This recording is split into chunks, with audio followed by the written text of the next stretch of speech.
Excellences, Mesdames et Messieurs, représentants du gouvernement de la République démocratique du Congo, Excellences, Monsieur le Secrétaire général, représentant le ministre du Commerce extérieur de la République démocratique du Congo, Messieurs les directeurs généraux et centraux des administrations, Messieurs les représentants du secteur privé, tout protocole observé, permettez-moi ici, au nom du secrétaire exécutif de la CEA, la Commission économique des Nations Unies pour l'Afrique, de vous adresser ces vifs mots d'amitié, mais aussi de reconnaissance à tout le peuple de la République démocratique du Congo, dont les efforts constants, dont l'engagement aussi pour ce qui est de l'accompagnement du continent africain depuis les premiers temps de la transformation de notre continent, ont permis à divers moments de l'histoire d'apporter des solutions, non seulement des solutions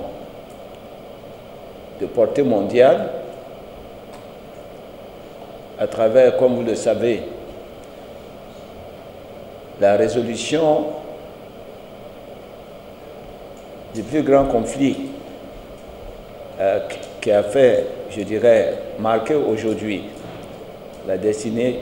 de notre monde. Je veux parler de la Deuxième Guerre mondiale, où les solutions, je dirais, pour ce qui est de la bombe atomique, ont pu être fournies à partir de ce grand pays qu'est la République démocratique du Congo.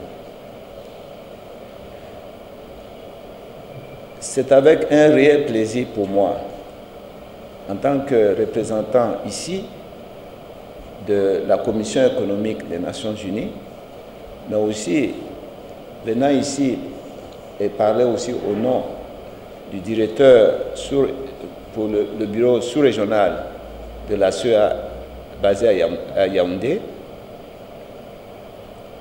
Il me plaît sincèrement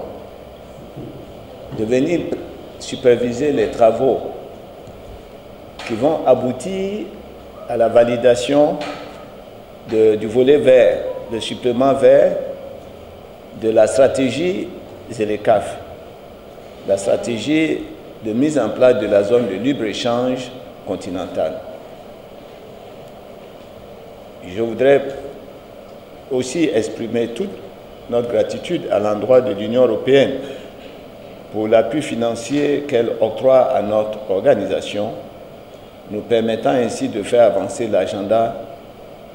de mise en œuvre, mise effective de la ZLECAf sur le continent en général et en RDC en particulier. Distingués invités, comme vous le savez, la ZLECAf est le plus grand accord commercial signé depuis la création de l'Organisation mondiale du commerce en 1995.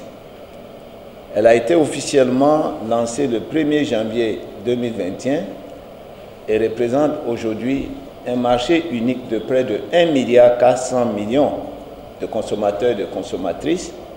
avec un PIB cumulé supérieur à 3 400 milliards de dollars. Ce marché sera le plus grand marché jamais construit au monde. La ZLECAf constitue ainsi un véritable catalyseur pour stimuler le commerce entre les pays africains, favoriser les chaînes de valeur régionales, soutenir le développement industriel, créer des opportunités d'affaires, créer des emplois pour les femmes et les jeunes, ainsi que dynamiser la compétitivité et l'innovation, contribuant ainsi à la réalisation du programme 2063 des Nations Unies et de l'agenda 2063 de l'unité de l'Union africaine. Nous pouvons nous réjouir que pour ce qui est du statut de mise en œuvre de la ZLECAf, que la RDC a été un des tout premiers pays en 2018 pour avoir posé sa signature